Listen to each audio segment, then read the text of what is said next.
Geralmente o nosso louvor, ele é mais assim, horizontal, sabe? A gente está sempre se comunicando, conversando enquanto a gente canta, falando da letra, mas eu queria propor hoje que o nosso louvor fosse vertical, que a gente conversasse com Deus enquanto a gente canta. Eu queria pedir que você pensasse que o Senhor está aqui e Ele fosse o seu fôlego de vida, a sua respiração. Mais ou menos assim: Senhor Deus, Tu és o meu respirar, Senhor. Que cada fôlego, que cada vez que eu respiro, cada vez que eu inspiro, seja Tu, Senhor, tomando conta de mim, Senhor. E assim a minha vida seja o aroma suave do Teu trono de graça, Pai. Amém.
Sentir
começando uma nova série hoje. Essa série vai ser todos os sábados às 18 horas.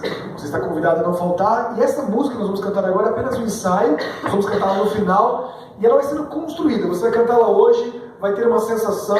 Semana que vem de novo, uma outra sensação. E assim, no último dia, você vai entender ela por completo, porque Deus vai escrever uma história na sua vida, amém? Ela chama Louco Sou. Eu vou te cantar um comecinho para você entender a dinâmica da música e o refrão. Se estiver bom, a gente canta no final. Vamos cantar? Vamos só essa primeira estrofe para a gente poder, só para eles pegarem o sentido da música aí.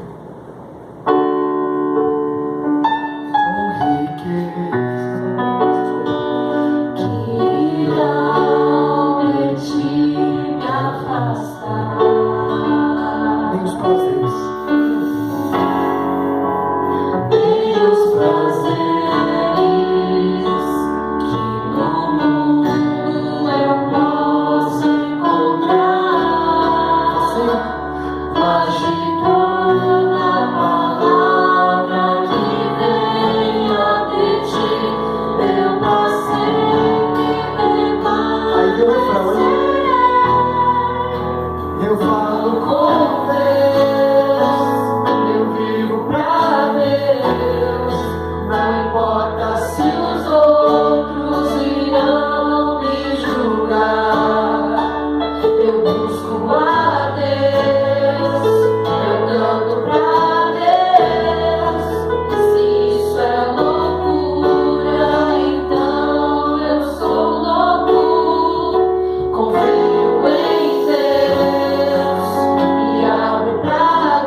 Chegar só um pouquinho de nós para vocês.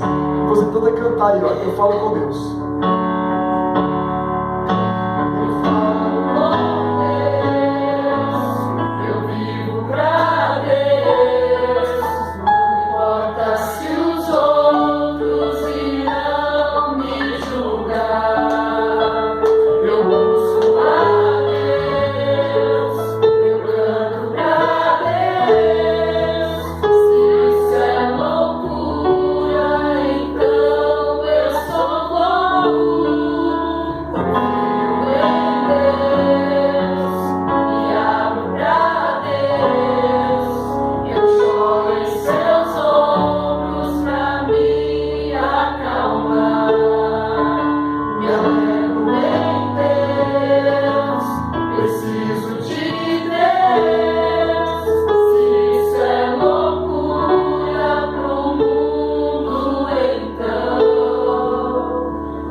No final a gente canta ela toda, você entender ela toda, vai ser muito bom.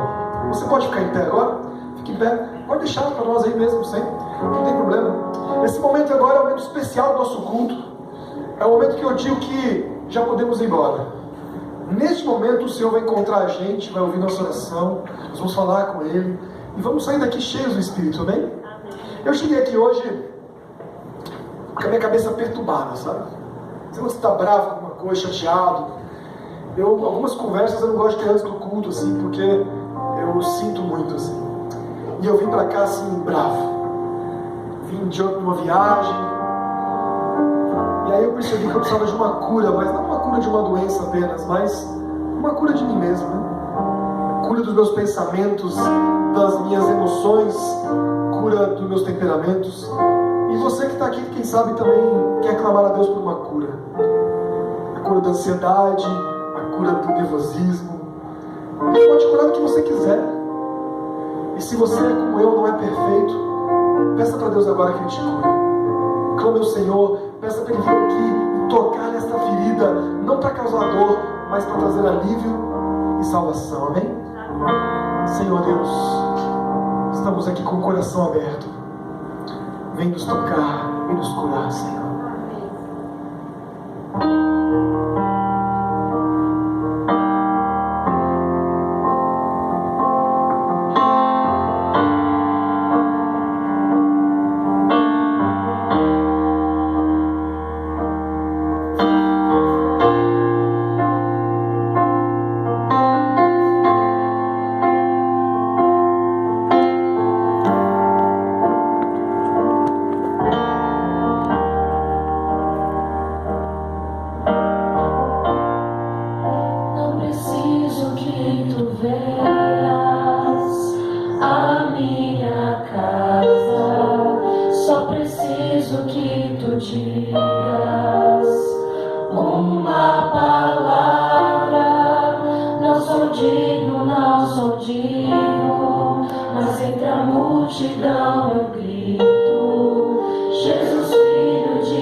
Senhor Deus, nos agarramos ao teu manto nesta hora, Senhor, porque nós precisamos de cura. Quem sabe alguém hoje precisa perdoar outro alguém, Senhor, que está com o coração ferido, foi magoado.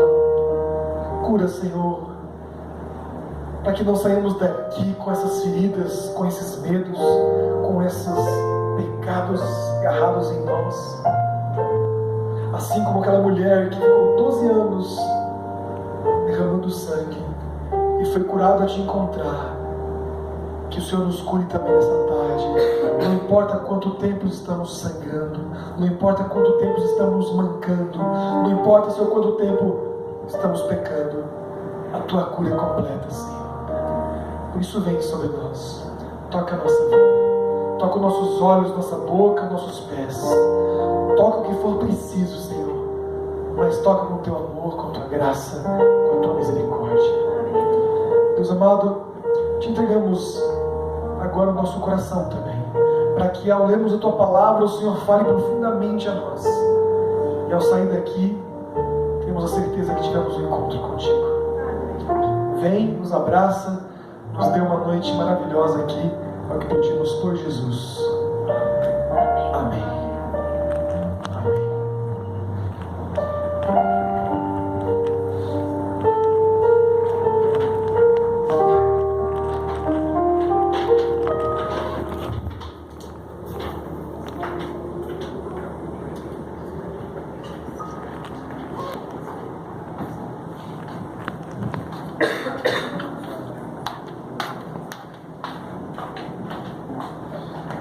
Boa noite, muitos bem-vindos na casa do Senhor aqui no Coate, nossa igreja. Que bom é ter vocês aqui. E nós hoje começamos, e é apenas um aquecimento, né? Porque agora novembro e comecinho de dezembro, nós vamos falar da loucura que é ser de Deus. Já pensou nisso? Como é louco esse negócio de ser de Jesus? A loucura do Evangelho. Você dedicar uma vida para alguém que você não viu pessoalmente. A Bíblia fala, feliz é aquele que não viu e creu, né? Feliz e louco, né? Você já foi chamado de louco algumas vezes? Faça isso não, isso é loucura. Nós vamos estudar essas loucuras durante todo esse mês de novembro e dezembro, as 2 primeiras semanas. E o interessante é o seguinte, nós teremos 2 dias apenas que nós não teremos. Porque vamos ter algo bem maior. No dia 9, vai ter um programa chamado Confirma, que nós vamos, todos nós, em vez de estarmos aqui, nós vamos lá para a Concha Acústica. E se você quiser ir, eu não sei se tem os convites aqui, mas tem um ingresso para a sua entrada lá, uma questão de organização. Nós estamos arrecadando alimentos para o mutirão de Natal e para os eventos que são necessários, alimentos e doações. Então vai ser bem legal, vai ser das 7 às 10 na Concha, vai ser fantástico. E no dia 30, não vamos ter aqui, mas vai ser na quadra, mas isso eu vou contar para vocês mais para frente, certo? Mas teremos um mês aí de novembro muito abençoado. Eu espero que o Senhor faça grandes coisas na sua vida, amém? Hoje o tema é loucos para ir. Vamos falar de várias loucuras. Uma delas é a vontade de ir em algum lugar. Já sentiu essa vontade? Eu quero tanto, não sei o que. Minha filha é assim, papai, se eu não for, eu morro. Eu falei, você tem algum convênio com o Pax, assim? Como é? Eu já ligo, já mando encomendar, né? Em alguns lugares que tem muitos velhinhos, como na Europa, eles fazem, marcam hora para o enterro, porque não dá para fazer o enterro de todo mundo ao mesmo tempo. Eu falei, filha, você quer morrer por causa disso? Eu preciso ir. A gente tem vontade de algumas coisas, de ir em alguns lugares. E eu tinha muita vontade de conhecer a Europa, sabe? Conhecer aqueles lugares, tipo assim, o lugar onde os mártires foram mortos, assim. Aquele Coliseu, assim. Eu queria ir lá. Eu queria ver, por exemplo, a casa de um valdense, de uma pessoa que morava nas grutas e pregava o evangelho. Eu fui lá e toquei nas pedras e conheci, foi muito legal. Mas tem lugar que eu não quero ir de jeito nenhum. Mas nunca que eu gostaria de ir. Quer ver um exemplo? Uma tourada. Lá na Espanha tem muito tourada, né? Alguém já foi na tourada aqui, não? Rinha de galo? Não, brincadeira. Rinha de galo. Porque aqui não tem tourada, é proibido, né? Mas numa rinha de galo, quem sabe você conhece. Já foi hoje. Pedro Luiz foi na rinha de galo aqui. Tem aqui uma aqui, perto aqui na rua de baixo. Mas, como é que é a tourada? A tourada é assim. Fica um camarada lá no meio e tentando fugir do touro, tu for tentando pegar ele, geralmente ele mata o touro. Quando o touro mata o toureiro, aí deu errado, né? Mas pode acontecer. Só que lá onde eu passei, tem uma tourada diferente. Eu queria contar isso pra você, porque é um lugar que eu nunca gostaria de ir. Eu passei de carro assim, o cara parou, na entrada tinha uma praça, assim, um balão, uma rotatória meio grande, com um touro assim, dando um coice. Mas não tinha toureiro. Eu falei, cadê o toureiro? Ele falou assim, não, aí não tem toureiro. Como não tem toureiro? Eu falei, não, aqui a gente fecha a rua do centro, tipo a 11 de agosto, assim, coloca tapume em tudo e ninguém sai mais. Você não tem como sair para as outras ruas, você fica fechado. E vai um monte de gente lá para dentro, daqueles tapumes. Então solta o touro. Eu falei, nossa, que legal, e aí? Aí o touro, a gente amarra os testículos dele para ficar bem nervoso. E ele sai correndo para pegar todo mundo. E aí o povo vai pulando por cima das grades, e ele joga uns para cima, outros caem, ele pisa em outros. Eu falei, olha, se fosse lá na 11 de agosto e soltasse uma barata, eu não ia. Imagina com um touro, né? Não tem lógica uma brincadeira dessa. Você teria vontade de um lugar desse? Ah, como eu gostaria de ir, né? Eu falei, ainda bem que eu vim no dia errado, né? Porque não teve a festa. Você entra de despercebido lá, quando você vê, tá lá o touro vindo na sua direção. É um negócio sem lógica. E nós vamos ler uma história agora, assim, de um lugar que as pessoas queriam muito ir, mas depois se arrependeram de ter ido. Pega a sua Bíblia em Gênesis capítulo 50, e nós vamos fazer essa comparação, e ao mesmo tempo vamos entender como é bom ir aonde Deus está, né? Aonde Deus está te esperando. Gênesis 50, falei Gênesis, né? 50, tem o final da história de Jacó. A história de Jacó é triste em vários aspectos, porque o filho dele é vendido, mas para ele está morto. E ele passa anos achando que o filho está morto. E você sabe, eu vou lendo o verso, espera um pouquinho, eu vou contextualizar aqui. O filho então, os filhos então começam a passar fome, porque tem uma grande fome na terra, e eles agora descobrem que no Egito tem muita comida. Então eles ficam loucos para ir para o Egito, para buscar alimento. E eles fazem uma caravana e estão ansiosos para buscar o trigo, o pão, e eles vão felizes. Eu vou abrir um parênteses, quando eu estava lá na Espanha, de manhã, à noite eu passei numa loja, estava escrito assim, 3 croissants por €1. Um croissant desse tamanho, juro para vocês, dava uma cabeça assim, sabe? Não dava um nariz, mas uma cabeça dava. E aí eu falei, 3 por €1, eu vou comer com o moço aí, eu vou comer logo 6 então. Só que eu estava com fome, só que estava fechado. E eu dormia assim, croissant, sabe quando você sonha com croissant assim? E aí amanheceu o dia, o pessoal fazia um culto aqui, que a gente estava dormindo junto, o grupo. Eu falei, vamos que nós temos que comer croissant. E eu estava com muita fome, não tinha comida lá na igreja, a gente ficou numa igreja. E aí saiu aqueles touros pela rua de Barcelona, entrando na loja de croissant. Eu pensei, será que vai ter para todo mundo, né? Eu vou chegar primeiro, eu como os primeiros 3, depois que ele comeu, não comeu, né? Tipo um egoísmo dentro de mim. Eu estava querendo muito. E eles estavam assim, pensando no croissant deles, lá no Egito. E eles foram com fúria. E quando eles chegam no Egito, para resumir a história, eles encontram um irmão que eles tinham falado que estava morto, que eles venderam como escravo.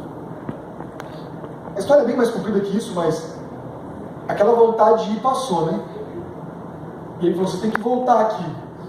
Deixaram o irmão preso, foram voltando, vão voltar, e tinha que trazer Benjamim. A história é bem complexa, porque é a história de um povo que precisava ir, mas não estava louco para ir mais. Estava louco para ficar. E aí finalmente, eles vão, descobrem que é José. José então manda voltar com o pai. E esse camarada eu quero que se concentre, porque os irmãos não queriam ir lá mais. Eles estavam com medo de José. Eu não queria ver José se fosse eles. Tem que ser muito corajoso, amado, para você vender o teu irmão como escravo. E agora descobrir que ele é o governador de toda a terra. E aí quando eles chegam em Canaã, eles falam assim, Jacó, seu filho está vivo. Como assim? Ele está vivo. Eles contam a verdade e falam assim, e ele está te esperando no Egito. Se você fosse Jacó, você teria vontade de ir para o Egito? Imaginando, seu filho estava morto, agora está vivo. Primeiro que já notícia assim, ele está vivo. E ele está te esperando. Eu fico imaginando esse encontro, sabe? Jacó vindo lá e José aqui. No meio da multidão ele vê o velhinho dele. E ele sai correndo, sabe, para abraçar Jacó. Ele estava muito louco.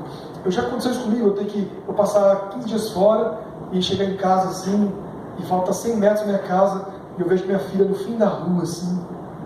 Gente, que vontade de chegar em casa. Parece que chega no Japão e não chega a Tatuí, né? Ansiedade, você está louco para encontrar, aquela vontade. Ele chega, encontra, se apaixona, abraça o filho e fica lindo. Mas o tempo passa, Jacó morre, nós vamos ver o que acontece agora. O verso 15, Gênesis 50, 15. Vendo os irmãos de José que o seu pai já era morto, disseram: é caso de José nos perseguir e nos retribuir certamente o mal todo que fizemos a ele. Verso 16. Portanto, mandaram dizer a José: teu pai ordenou antes de morrer, dizendo: assim fale a José, perdoa, pois, a transgressão dos teus irmãos, o seu pecado, porque te fizeram mal. Agora, pois, te rogamos que perdoe a transgressão dos servos de Deus, do teu pai. José chorou enquanto eles falavam. Depois vieram também seus irmãos, prostraram-se diante dele e disseram: eis-nos aqui os teus servos. Respondeu José: não temo. Acaso estou no lugar de Deus? Vós, na verdade, intentais o mal contra mim. Porém Deus o tornou em bem, para fazer como vedes agora, que se conserve muita gente com vida. Não temais, pois eu vos sustentarei, a vós outros e os vossos filhos. Assim os consolou e lhes falou o coração. Sabe, o pai morreu e no velório já ficaram assim: vai dar errado isso aqui. José estava com muita saudade do pai, mas agora que o pai morreu, nós vamos morrer junto. O pai não está vendo mais. Ou ele é fazendo escravo, judiado da gente. Eles não entenderam a graça, não entenderam a alegria de José, eles não entendiam a vontade que José, a loucura dele de estar com eles, de ir até eles, de amá-los. José queria a família toda, não queria só Jacó. José queria Benjamim, queria Rubem, até o Simeão, todo mundo ele queria. Mas eles não entendiam, sabe? E eles inventaram mais uma mentira agora, tentaram acalmar José. E José falou duas coisas que servem para nós hoje, que às vezes não entendemos o plano de Deus, às vezes temos medo de Deus, às vezes nós temos medo de fazer o que Deus quer que a gente faça. Deus tem um plano para a gente e fala assim: se eu fizer o que Deus quer, não vai ser bom, porque José está lá. Não, nós vamos entender o cuidado de Deus. Olha só as duas frases que você leu comigo, que eu vou centralizar agora aqui. Verso 19. Respondeu José: não temais, acaso estou eu no lugar de Deus? Essa palavra não temais é a palavra que mais tem na Bíblia, certo? Você vai encontrar em muitos lugares. E o primeiro motivo que José falou: não temo, pode ir, vai, é o seguinte: Deus está cuidando de nós, amém? É isso que ele está dizendo. Eu, José, não vou me colocar no lugar de Deus, porque Deus já está fazendo a obra, Ele está cuidando das pessoas.